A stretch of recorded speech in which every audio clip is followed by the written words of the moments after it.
Tab stories. साहस और निर्णय। रतन नगर नाम का एक गांव होता है जो काफी पुराना और पिछड़ा हुआ होता है, जिसमें आज भी ज्यादा बदलाव नहीं हुए थे। जैसे वहाँ गांव में अस्पताल नहीं होता, जिस कारण लोगों को इलाज के लिए शहर जाना पड़ता है, जिससे वहाँ के लोगों को बहुत मुश्किल होती है। गांव से शहर जाने के लिए दो रास्ते होते हैं, एक जिसके लिए पूरा जंगल घूमकर जाना होता था और दूसरा जो जंगल के बीच से होकर गुजरता है।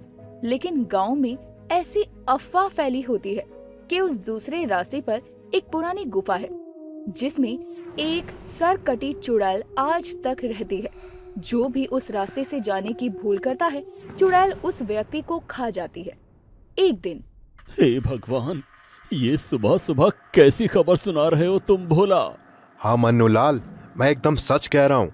गोपाल नाथ ने उस जंगल के बीच वाले रास्ते से जाने की गलती कर दी थी, जिसके कारण उसकी मौत हो गई। मुझे तो यकीन ही नहीं हो रहा है इस बात पर। सच में वो सिरकटी चुड़ैल गोपाल नाथ को खा गई होगी क्या?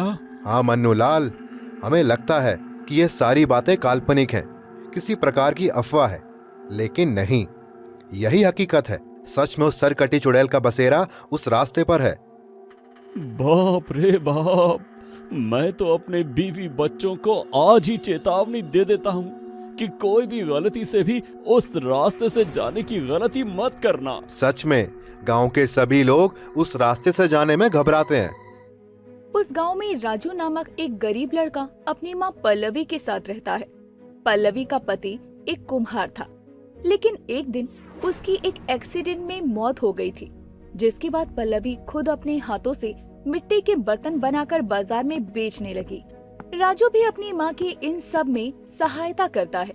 राजू जब उस रास्ते से गुजर रहा होता है, वो तभी दोनों गांव वालों भोला और मन्नू लाल की सारी बातें सुनकर घबरा जाता है। क्या सच में हमारे गांव में सरकटी चुड़ैल रहती है? खैर, माँ कहती है कि भूत प्रेत चुड़ैल जैसी चीज नहीं होती है। राम जी का नाम लेकर हमें एक बार काम करना चाहिए। जय श्री राम। अरे मैं तो भूल ही गया, खाना खाने का वक्त हो गया है। बेचारी माँ भूखी प्यासी मेरा इंतजार कर रही होगी, मुझे उनके पास जाना होगा। राजू जल्दी से अपनी माँ के पास जाता है।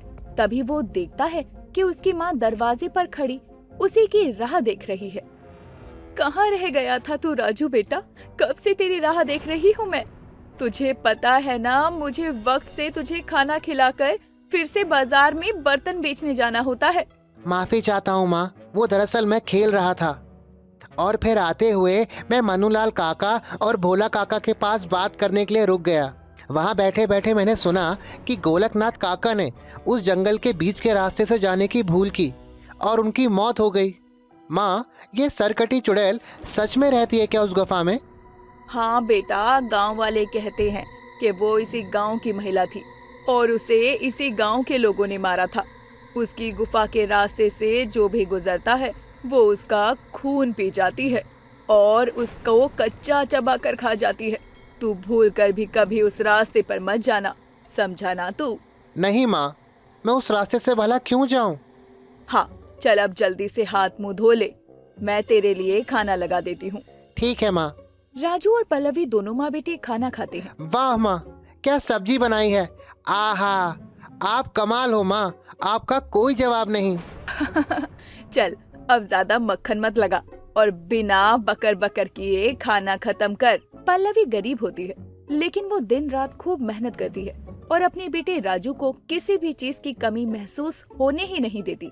खाना खाकर वो दोनों नए बनाए हुए मिट्टी के बर्तन लेकर बाजार की तरफ निकल पड़ते हैं।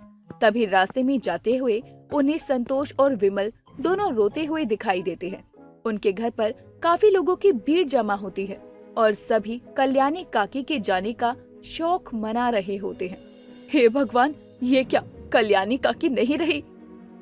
ये सुबह से क्या हो रहा है? पहले गोपाल नाथ के जाने की खबर मिली और अब ये। अब आपको क्या बताएं पल्लवी भाभी, संतोष और विमला भाभी दोनों कल्याणी काकी को शहर के अस्पताल लेकर जा रहे थे। उनकी तबीयत गंभीर रूप से खराब हो चुकी थी, लेकिन आपको तो पता ही है कि शहर के अस्पताल में जाने के लिए पूरे जंगल के रास्ते को पार करना पड़ता है। उसमें ही 3 से 4 घंटे लग जाते हैं। और जो बीच से होकर रास्ता है उसमें उस सिर कटी चुड़ैल का खौफ है। बेचारी कल्याणी काकी ने रास्ते में ही अपना दम तोड़ दिया। ये बहुत गलत है। सरपंच साहब को गांव में अस्पताल बनवा लेना चाहिए। अगर ऐसा रहा तो यूं ही लोग हमेशा अपनी जान गंवाते रहेंगे और उनसे हाथ धो बैठेंगे। शहर जाने के लिए ही 3-4 घंटे लग जाते हैं। ये सब उचित नहीं है। हाँ राजू बेटा, तुम एकदम सही कह रहे हो, लेकिन अब क्या करें? इस गांव के सरपंच साहब बहुत लापरवाह हैं। पल्लवी और राजू दोनों बाजार में जाकर बर्तन बेचकर शाम को घर वापस लौट आते हैं। रात में जीवन भी कितना अजीब होता है ना माँ। जन्म भी होता है, मरण भी होता है, और इंसान सारी उम्र बस किसी न किसी चीज के लिए संघर्ष करता रहता है, और कब उसे भगवान जी का बुलावा आ जाता है उसे पता ही नहीं चलता। हाँ राजू, बहुत अजीब होता है ये जीवन। अब देख तो, मैंने ये अपने बुरे सपने में भी नहीं सोचा था कभी कि मैं तेरे बाबूजी को कभी खोऊंगी, या कभी वो मुझे हमेशा हमेशा के लिए इस दुनिया में छोड़कर अकेला जाएंगे। लेकिन आज वो हमारे साथ नहीं है। चिंता मत करो माँ, मैं हूँ ना आपके साथ। मैं हमेशा आपकी हिफाजत करूँगा और आपको कुछ नहीं होने दूंगा। हाँ बेटा, चल अब सो जा, बहुत रात हो चुकी है। फिर कल दिन में नींद की झपकियाँ मारते बैठेगा। हाँ माँ। कुछ समय तक सब ठीक ठाक चलता है, लेकिन एक दिन अचानक से पल्लवी की तबीयत काफी खराब हो जाती है। उसे तेज बुखार आता है और साथ ही सांस लेने में भी तकलीफ होती है। राजू, राजू बेटा, मुझे अस्पताल ले चलो बेटा। राजू बेटा। हाँ माँ, हाँ माँ, आप हिम्मत रखिए माँ, मैं आपको अभी अस्पताल लेके चलता हूँ। राजू फौरन हाथ गाड़ी लाता है और अपनी माँ को लंबे वाले रास्ते से शहर के अस्पताल में ले जाता है, जहाँ जाने के बाद डॉक्टर जब पल्लवी का चेकअप करते हैं तो वो कहते हैं, डॉक्टर साहब, मेरी माँ कैसी है? कोई चिंता वाली बात तो नहीं है ना? राजू बेटा, घबराओ मत, सिर्फ तेज बुखार है, ज्यादा काम के कारण ये हुआ है। लेकिन हाँ पल्लवी जी, आपको अपना ख्याल रखना होगा। एक साथ इतना काम मत करिए जिससे आपको थकावट हो जाए और फिर आपको सांस लेने में दिक्कत होने लगती है। इसीलिए जितना हो सके सिर्फ उतना ही काम कीजिए, वरना फिर से ऐसा भयंकर बुखार आने की आशंका है। ठीक है? ठीक है डॉक्टर साहब। ये मैं कुछ दवाएं लिख कर दे रहा हूँ। अगर आइंदा से ऐसा तेज तपता हुआ बुखार आए तो ये दवाएं ही लेना। ठीक है? ठीक है डॉक्टर साहब, धन्यवाद। बहुत बहुत धन्यवाद डॉक्टर साहब, बहुत बहुत धन्यवाद। हाँ बेटा, अपना और अपनी माँ का ख्याल रखना। जी डॉक्टर साहब। राजू और पल्लवी फिर से गांव आ जाते हैं। गांव आने के बाद राजू अपनी माँ के लिए हल्दी वाला दूध बनाता है और उसे गोलियां देता है। पल्लवी हल्दी वाला दूध देखकर आश्चर्यचकित रह जाती है। अरे राजू बेटा, ये दूध तुमने बनाया है, लेकिन कैसे बेटा? तुम कब सीख गए ये? माँ, आप आम खाओ, गुठलियाँ क्यों गिन रही हो? माँ, आप ही से सीखा है, याद है ना? जब मुझे भी तेज बुखार होता था तब आप अदरक, इलायची और सारी आयुर्वेदिक चीजें मिलाकर ये हल्दी वाला दूध बनाती थी। वही बनाया है मैंने आपके लिए। चलिए अब जल्दी से दूध के साथ सारी दवाइयाँ खाइए। ठीक है बेटा, खा लेती हूँ, धन्यवाद। ओफो माँ, अब इसमें धन्यवाद की बात कहाँ से आ गई?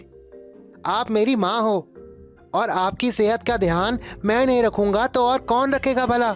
बताइए, बताइए ना। हाँ बेटा, ये बात भी सही है। अगले दिन पल्लवी को दिक्कत ना हो इसीलिए राजू उसे दिन भर घर में आराम करने देता है और खुद बाजार में जाने का तय करता है। लेकिन राजू बेटा, मैं चलती हूँ ना साथ में। बेटा, मैं अब अच्छा महसूस कर रही हूँ। माँ, अभी तक आप पूरी तरह ठीक नहीं हुई हो और आप चिंता क्यों कर रही हो? मैं संभाल लूंगा सब कुछ। आप निश्चिंत रहकर घर पर आराम कीजिए। आपको आराम की सख्त जरूरत है, क्योंकि दवाइयों के साथ साथ आराम भी असर करेगा और उससे ही आपकी सेहत पूरी तरह सुधर पाएगी। ठीक है बेटा, भगवान करे इस दुनिया में हर माँ को तेरे जैसा बेटा मिले। सारी माँओं के भाग्य ही खुल जाएंगे जैसे मेरे खुले हैं। माँ अब आप आराम कीजिए, मैं दोपहर में फिर आऊंगा क्योंकि तब आपकी दिन की दवाई खाने का समय हो जाएगा। आप तब तक अच्छे से नींद ले लीजिए। हाँ बेटा।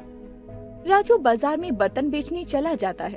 बर्तन ले लो, बर्तन, मिट्टी के बने हुए बर्तन, एकदम टिकाऊ और मजबूत बर्तन, मिट्टी के बर्तन, मिट्टी के बर्तन, बर्तन ले लो, बर्तन। अरे राजू बेटा, आज तुम अकेले आए हो? पल्लवी भाभी कहाँ हैं? वो काका दरअसल माँ की तबीयत खराब है, इसलिए वो घर पर आराम कर रही हैं। अच्छा बेटा, अपनी माँ का ख्याल रखना। तुम्हें देखकर तुम्हारे पिताजी की याद आ गई। वो बस इसी तरह यहाँ बाजार में मिट्टी के बर्तन बनाकर बेचा करते थे, लेकिन वाकई में मानना पड़ेगा, तुम भी बहुत शानदार तरीके के बर्तन बनाते हो बेटा। तुम भी धीरे धीरे इस कला में माहिर होते जा रहे हो, ये कहने में कोई हर्ज नहीं। धन्यवाद काका। दिन बीतते जाते हैं। पल्लवी और राजू अब दोनों फिर से साथ में बाजार जाने लगते हैं। पल्लवी को अपने बेटे पर बहुत नाज होता है क्योंकि वो उसकी खूब मदद करता है। लेकिन एक दिन जब वो दोनों घर पर लौट रहे होते हैं, तब अचानक से तेज बारिश आती है और रेडी पर रखे सारे मिट्टी के बर्तन भीगने लगते हैं। अरे, हमारे सारे बर्तन भीग रहे हैं। अरे माँ, बर्तन उठाना छोड़कर पहले आप अपने आप को बचाइए। आपकी पहले से ही तबीयत ठीक नहीं रहती। जल्दी चलिए यहाँ से, वरना आप पूरी भीग जाएंगी। घर पहुँचने तक बारिश थम जाती है, लेकिन बारिश में पूरी तरह भीगने के बाद पल्लवी की तबीयत बहुत खराब हो जाती है और उसे फिर से तेज बुखार आ जाता है, जिससे उसे सांस लेने में भी दिक्कत होने लगती है। राजू, राजू बेटा। माँ, आप घबराओ मत, मैं हूँ ना। 1 मिनट में मैं आपको दवाई देता हूँ, उससे आपको राहत मिल जाएगी। राजू दवाइयाँ ढूंढता है, लेकिन वो देखता है कि दवाई की बोतल तो खाली हो चुकी है। अरे नहीं, ये क्या, ये दवाई की बोतल तो पूरी तरह खाली हो चुकी है। माँ की तबीयत बहुत ज़्यादा खराब होती जा रही है और उनकी दवाई तो शहर के अस्पताल में ही मिलती है। अब क्या करूँ मैं? अगर जंगल के लंबे रास्ते से गया तो देरी हो जाएगी, और अगर जंगल के बीच वाले रास्ते से गया तो सर कटी चुड़ैल का खौफ। राजू बहुत सोच विचार करता है और इस मुश्किल भरी घड़ी में साहस करके निर्णय लेता है। नहीं, मुझे निडर होकर पूरे साहस के साथ अपनी माँ की रक्षा करनी है। मैं उसी रास्ते से जाऊंगा। माँ के लिए उनकी दवाई लाना बहुत जरूरी है। राजू हिम्मत जुटाकर उस जंगल के बीच वाले रास्ते से जाता है। वो काफी दूर तक चलता जाता है। जंगल के अंधेरे में उसे चुड़ैल का डर तो बहुत लगता है, लेकिन माँ के बारे में सोचकर उसे हिम्मत आ जाती है। वो सोचता है कि अगर उसके सामने चुड़ैल आ भी गई तो क्या, माँ की तबीयत के लिए वो चुड़ैल से भी लड़ सकता है। कुछ दूर और चलने के बाद वो देखता है कि उससे कुछ और दूरी पर अंधेरे में कुछ हलचल देखता है। वो छुपकर उस तरफ गौर से देखता है तो पता चलता है कि वहाँ, जिसे चुड़ैल की गुफा कहते हैं, उसके बाहर कुछ लोग हैं जो सोने की तस्करी कर रहे होते हैं। वो ये भी देखता है कि उन्होंने गोपाल नाथ के साथ साथ कई सारे गांव वासियों को गुफा के अंदर कैद कर रखा होता है। हे भगवान, इसका मतलब ये है ये लोग यहाँ सोने की तस्करी करते हैं और इस गलत काम को चुपचाप बिना किसी खौफ के करने के लिए इन्होंने पूरे गांव में सरकटी चुड़ैल की अफवाह फैलाई हुई है। असल में तो गोपाल नाथ काका और बाकी गांव वाले अब भी जिंदा है। लोगों को लगता है कि उन्हें सरकटी चुड़ैल खा गई, लेकिन असल में वो सभी तो यहीं पर हैं। राजू ये सब देखकर एकदम हैरान और भौचक्का हो जाता है। नहीं, मुझे इन सब का पर्दाफाश करना ही होगा। इनके कारण ये शहर की तरफ जाने वाला छोटा रास्ता आज भी बंद है। इनकी फैलाई हुई झूठी अफवाह के कारण लोग आज भी यहाँ से जाने से डरते हैं। मुझे इन्हें पुलिस के हवाले करना ही होगा। राजू भागकर शहर के पुलिस थाने जाता है और थानेदार अपनी टीम के साथ वहां पहुंचते हैं और उन लोगों को गिरफ्तार किया जाता है। और उस दिन के बाद से वो रास्ता हमेशा के लिए खुल जाता है और राजू सही समय पर अपनी माँ की दवाई लाता है और उसकी माँ अगले दिन तक ठीक हो जाती है। सभी गांव वाले राजू के इस साहस की खूब प्रशंसा करते हैं और उसे धन्यवाद कहते हैं। अगर तुम नहीं होते तो ना जाने क्या हो जाता राजू। तुमने साहस करके उन दुष्ट लोगों का पर्दाफाश किया, वरना हमें तो कभी इसका पता ही नहीं चल पाता, क्योंकि हम सब गांव वालों की कभी हिम्मत ही नहीं होती थी इस रास्ते से जाने की। लेकिन आज तुम्हारे साहस को देखकर हम सब में भी हिम्मत आई है। हाँ राजू बेटा, तुम्हारे कारण ही वो शहर जाने वाला छोटा रास्ता खुल चुका है। अब हम बिना किसी डर के जल्दी से शहर पहुंच जाते हैं। तुम सच में बहुत गुणवान और बहुत बलवान हो राजू बेटा। मैं सच में तुम्हारे इस साहस भरे काम के लिए अत्यंत प्रसन्न हुआ हूँ। धन्यवाद काका।